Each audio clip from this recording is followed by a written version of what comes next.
Thank you so much for hanging around for all of our interviews. Of course, I am your host, Lily, and we will be getting into this interview soon. To wrap up the night, I'll be talking to CEO and Creative Director, Miss Mimi Johnson. She'll be coming in the Skyy Lounge with me. Here she is. I already see her popped up. There she is. Hi, you look Hi. beautiful. Look, we said the same thing at the same time. Oh, this is that home beat. This is the beatless beat. How about Girl, that? it's beautiful. Let us know that the beauty is in and out. I love it. I love it. My Skyy Level Media family. I'm Lily, and I will be your host this evening for Next Level Podcast. This is our IG Live edition where we have exclusive interviews with some of your favorite celebrities, those in the community doing the thing like Miss Mimi. We're excited today because it is Women's History Month. So what better way to end the interviews today with Miss Mimi Johnson. Thank you so much for joining us. How are you? How are you doing? I am good. I'm good. I will not complain at all. I am healthy. I have my family, my friends, and I'm grinding. So we're good. Yeah. Good. Okay, so before we get into all of the questions, we're going to play an icebreaker game. Okay. This is so the audience get to know you a little better, loosen up the environment, and just have a little fun. So you ready? I'm ready. Okay, so this one is called Three Things, and I will ask you a few questions, and you have to tell me three answers to the question. Okay. Okay. The first one, what are three things you would tell your 21-year-old self? Live my life fearlessly. Don't worry about what people say. And shoot, that third one is hard. God, that third one's really hard. Because I feel like I've lived my life. Yeah. I can't think of the third, but those two for sure. Okay, I'll let you pass on that one. Okay. Question. What are three things every woman entrepreneur should never leave the house without? You should never leave the, do these have to be physical things? Just my answer? Okay. You should never leave the house without your wallet. Silly thing to say, but I've left it so many times. You should never leave the house without looking presentable. It doesn't mean that you have to be glammed up to the T, though. If that is your personality and your persona, then so be it. But you are the best representation of yourself. So leave the house representing yourself well. And I am a glam girl, so I don't leave without concealer and a little lip. I feel it. Right here, I be needing this sometimes. Just concealer can change your whole outlook on things, okay? It really. The last question, what are three things that you attribute your success to? I attribute my success to a village of support, to not letting myself get in my own way, and creating fearlessly. Having faith over fear for sure has gotten me where I am. Love it. Great answers. I know it's gonna be a good interview. Okay, so I'll right into these questions because I know that people want to hear from you.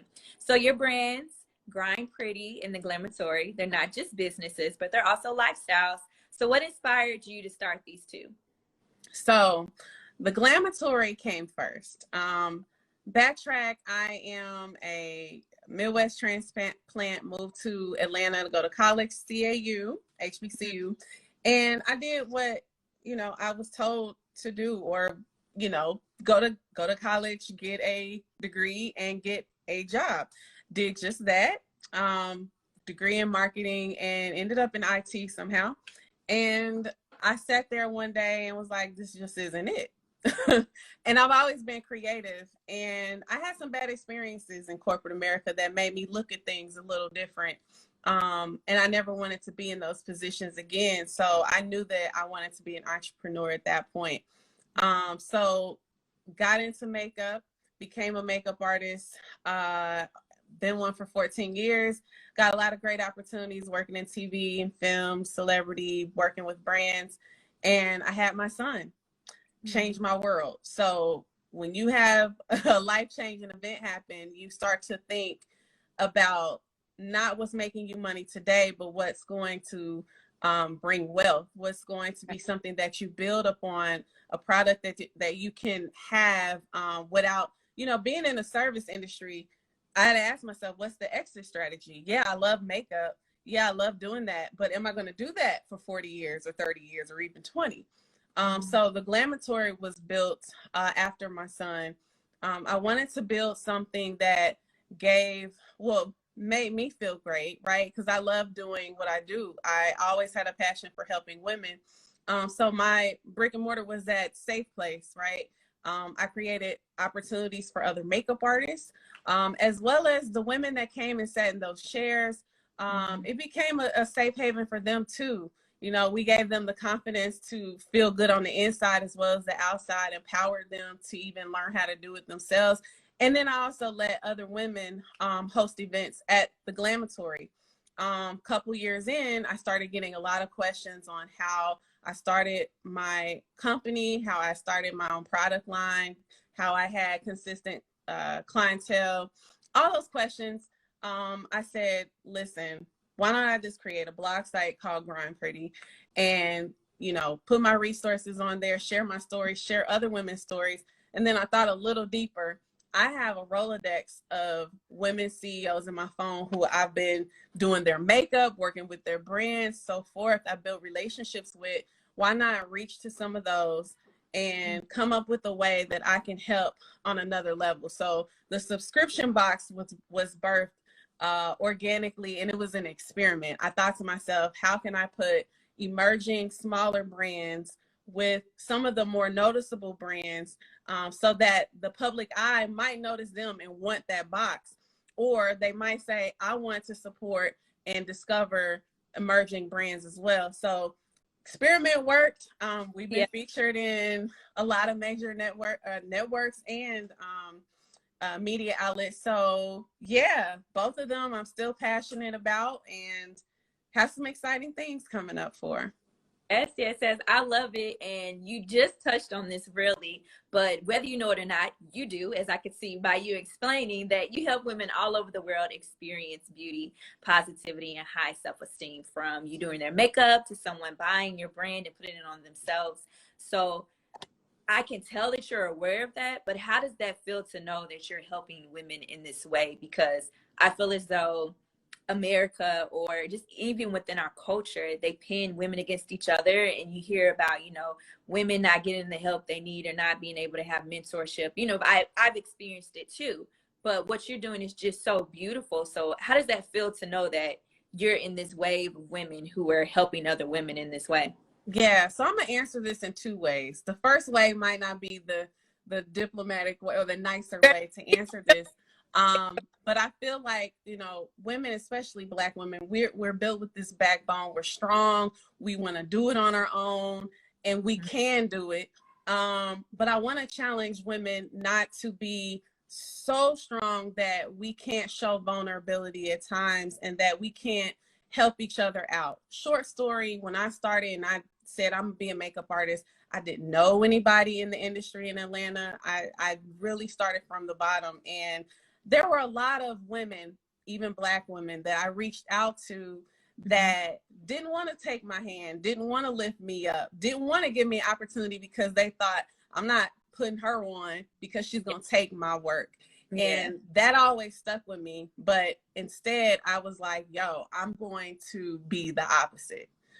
So that has always been the way that I rolled and I flowed, because I feel like when you create community, that's when you become successful. When you do things with purpose, that's when you see things come and go your way. I'm very passionate about helping others and building community. Every big opportunity that I have ever gotten has been from a connection with someone else. And you can't have those connections if you're not a good person to begin with. So it feels amazing because I feel like I've truly found my purpose.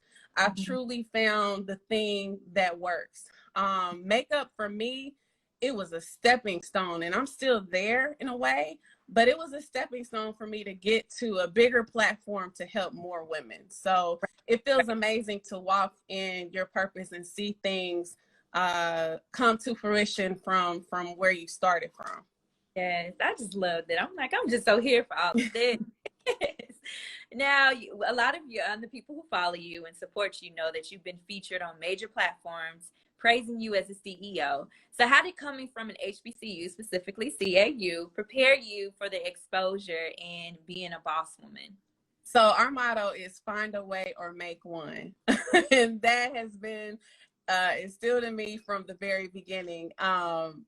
If you go to any HBCU, I'm sure that same mentality works. The relationships that you build in those institutions are unmatched. And I always know, like, even like, I hope that we have homecoming, like, because I felt such a void when we didn't, because it's family, you know what I'm saying? And I always had a system. I see some of them on here. Some of my dorm mates from freshman year are in here right now. But it's just a family. And when one wins, everybody wins. We support each other. That type of support is priceless. And I contribute some of the success that I have by the word of mouth of my fellow CAU alum, AUC alum, even those who went to other HBCUs that I linked up with later. It's just family. So I'm a proud HBCU alum. I love that. I love that so much. I went to PWI, but I grew up at Tennessee State University's campus. My whole family went there. My father, my mother taught there. So we get you a little honorary association. Sure. I understand it. I understand. I asked Miss Mimi what it's like. Well, the hardest part, but then also the easiest part and the best thing about opening your mortar for the Glamatory. So yeah, so the easiest part is all the glitz and glam, right? Is, hey, I can set this beautiful space up. We can have all these people come in. All that's great. The work starts once the doors open. And I think a lot of, especially first-time entrepreneurs that are opening up shops, you really have to have a strategic plan in place before that door opens. I mean, knowing your operation cost from the top of your head, what it costs to turn the lights on and keep the lights on and actually make a profit. Most businesses fail because of finances and not properly planning. I can tell you firsthand, I've made so many mistakes. And I also want to say, being open to change. And when I say change, I mean, like, you have this plan in your mind. When I opened the Glamatory, I wanted to be the Black Sephora. I wanted to give all these brands an opportunity and all that. And then I had to lose some money and also realize that I don't have, Louis Vuitton money, because they own Sephora. I don't have that kind of money right now. Right. So after losing some money, once I adjusted and then I realized where my money was coming from, if it was coming from the services, then switch it to that. You know what I mean? So I also want to challenge, as you go through business, things are going to change and you're going to see what is working and what's not working. So always be open to change, be open to mentorship, and be open to investing in other people.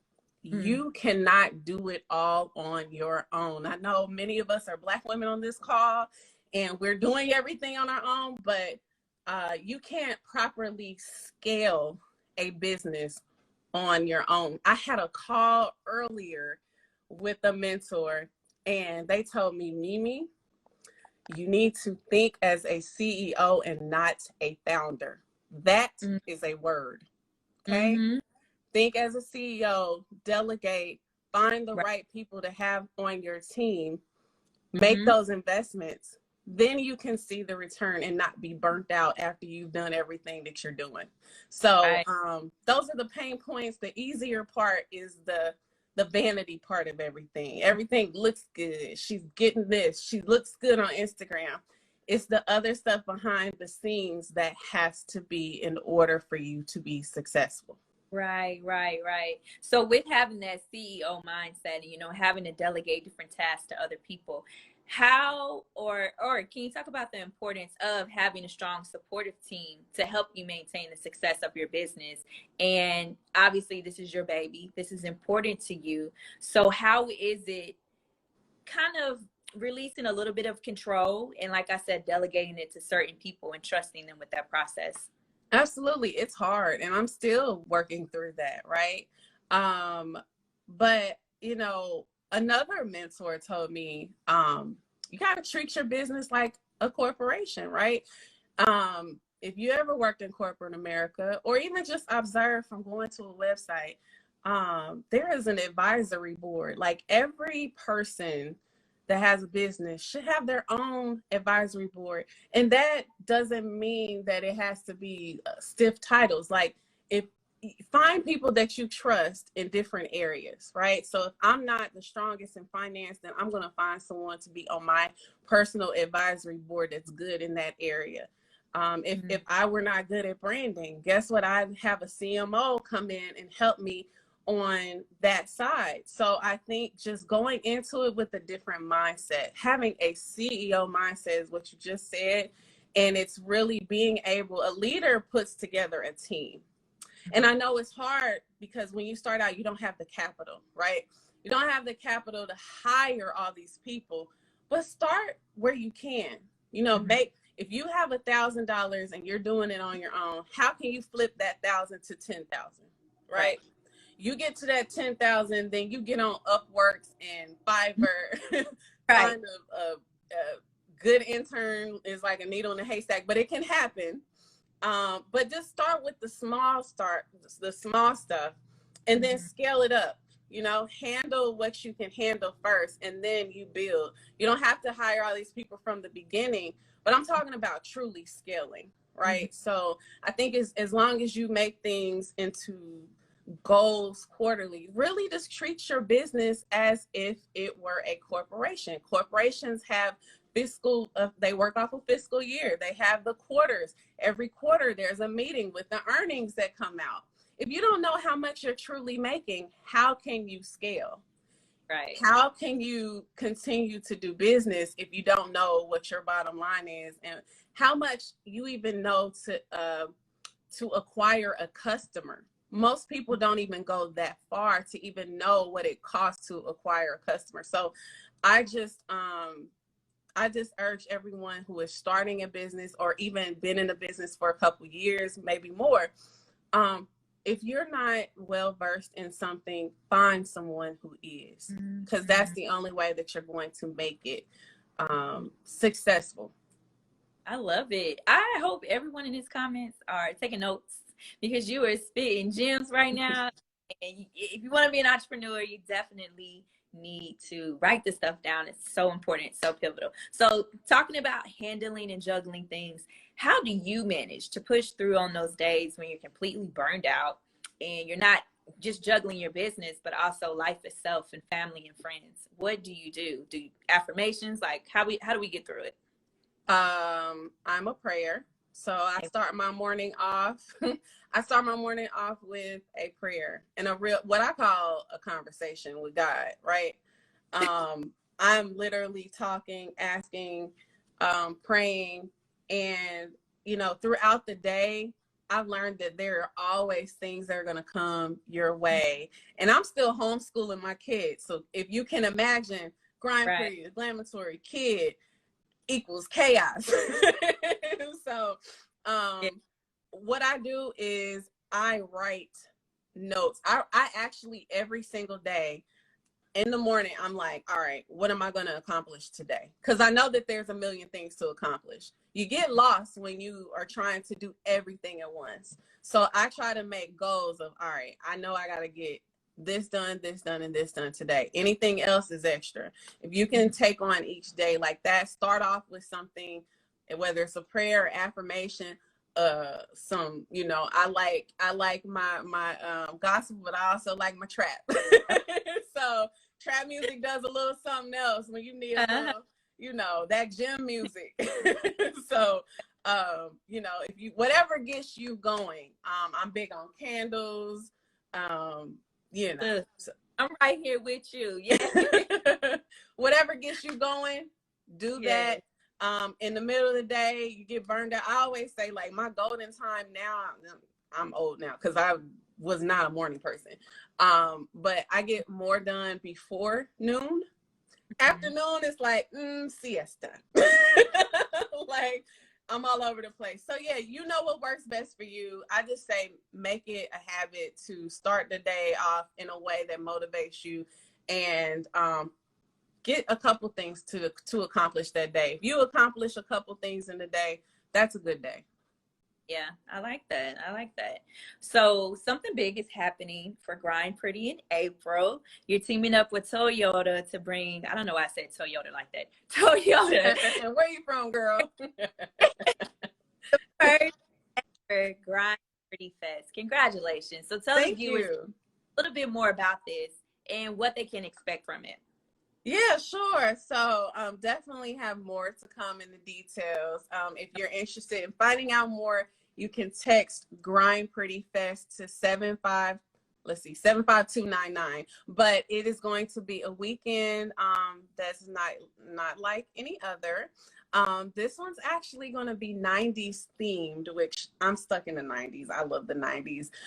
So it'll be a mix of some interactive work sessions for women in business, but there'll be an element of music. So there'll be live music integrated within the sessions, a marketplace to support female-owned brands, and there'll be a special celebratory brunch on that Sunday. So, and the bigger part is there's a $5,000 grant competition. It'll be an elevator pitch competition.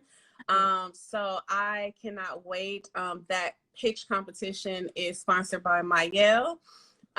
So I'm really excited. And that's one of the things that I want to do with Grind Pretty going forward is giving back in different ways. We can support each other with the sales. We can promote each other on social. But putting money back into the community is equally as important to me. So if you want to hear more about Grind Pretty Fest that's coming up in April, text Grind Pretty Fest to 75299. I love that. So really quickly about the elevator pitch. Is it only for brands that are beauty related, or is that just open? Okay, so that's open to female entrepreneurs. Love it. Okay, this is just beautiful. I love this. Okay, now partnerships. You partnered up with my girl Pretty B. I absolutely love her to create a new palette. How did this collaboration come about? Man, everything this is for. I'm telling you, it's all about relationships. Long story short, I did Missy Elliott's makeup a couple times. Her manager is Pretty B's manager. Simultaneously, her publicist is friends with Joe Santa, who is on my team. She's amazing, Grayscale Media, and it just came together. She said, Mimi, and then her manager's like, I love Mimi. And so connect the dots. B is pretty. She loves beauty. Just yeah, and she is a creative at heart. Like, that girl is amazing. She was so great to work with, like, creativity up here. And I thrive off of artistic people. So it was just perfect. I love it. So obviously you've worked with a lot of celebrities and influencers to help enhance their beauty. Is there a particular celebrity that you dream of working with one day, and why? Oh, well, if we're going to name drop, I mean, I actually would love to work with Michelle Obama. Yeah. I would. I mean, why not work with Oprah, right? You know, I would love, I mean, you know, the GOATs, Beyonce. Yeah. I would love to work with Solange. I love her. Rihanna. Yeah, those types of people. Yeah, it'd be really dope. I love that. I love this. Okay, so I can't keep you too long, but before I end this conversation, I do want to end with a fun question because you are a beauty expert. So right now, what would be your favorite latest beauty trend? Because we trying to be put up on game. Honestly, skin is in and it's not going anywhere. As you can see, well, I put a little extra filter on there now, but I love glowing skin with a hint of blush. Blush is back. And I see it on you. Love blush. So I'm all about glowing skin and a little bit of blush and just letting your true beauty shine through. And I'm all about skin. Yeah. So for the skin part, because I just got really put on to the serum, you know, I wasn't woke at first, but is that like something that you would recommend to have that glowing skin? Or like, I know sunscreen is good as well, you know, Black women, you do need to use sunscreen. So like, what products would you recommend? I mean, truly understanding your skin, and that could be trial and error. You know, you might have, you know, darkness on your chin and dark circles or discoloration. I've gotten freckles. There's so many different ways, and every woman is different. So I think it's more of maybe getting with an expert, dermatologist or esthetician to help you. You know, some people do it themselves. I like to know from professionals. Yeah. I'm big on skincare. And one of my good friends has an amazing product called Skin Glass by North Face. Yes. I swear by it. Honestly, I have it on right now. You see that? Yes. Come on. Love it. Yeah. So I mean, as long as you got your skin together, like, first of all, it cuts down half of the process with makeup. True. So yeah, I think your core is, you know, a good wash, moisturizer, serums, and I mean, serums are there for different targeted reasons. So, finding the right one for you. And I like to exfoliate like at least once a week. I like to have some self-care Sundays, so I do mask on those days when I can. But yeah, you take care of your skin. It cuts down the process of makeup. You don't have to wear so much coverage, and you can just put a little glow onto your face and be all good. I mean, concealer is not negotiable. So. All right. I want to hear saying drink water. Yes, you have to drink your water. Yeah, you definitely are what you eat too. I cut out a lot of fried foods, and my skin texture changed too. Wow. Okay. Love it. Love it. Okay. Well, before I let you go, tell everyone what's next for you and how we can all follow you, support you, and just keep up with you. Yeah. So you can always follow me at Mimi J Online, because I tell you everything that I have going on my personal page. Again, text Grind Pretty Fest to 75299 to be the first to find out and maybe get a little insight, some deals on Grind Pretty Fest. And if you are a makeup artist, I am, by request, bringing back my Secure the Makeup Bag mentorship program. So DM me about that if you want to know more about it. And yeah, I think that, tomorrow I am actually going live with Jessica Judy Dupart. Okay. And she is one of my next cover girls for Grind Pretty. So yeah, if you want to head over to Grind Pretty tomorrow at 7 p.m. Eastern, we're doing a big cover reveal. Love it. Love it. Love it. Love it. Well, thank you so much for joining us, for dropping gems, and just being open and honest, transparent. We really appreciate it. So for everyone out there, make sure you follow Miss Mimi. You guys support her. And just keep doing your thing. I'm so proud of you. I can't wait to meet you in person one day. And yes. I'm loving that you're getting your roses because you deserve them. So keep up the great work. Thank you, girl. You look beautiful. Thank you so much for having me. No problem. You take care. All right. Bye, y'all.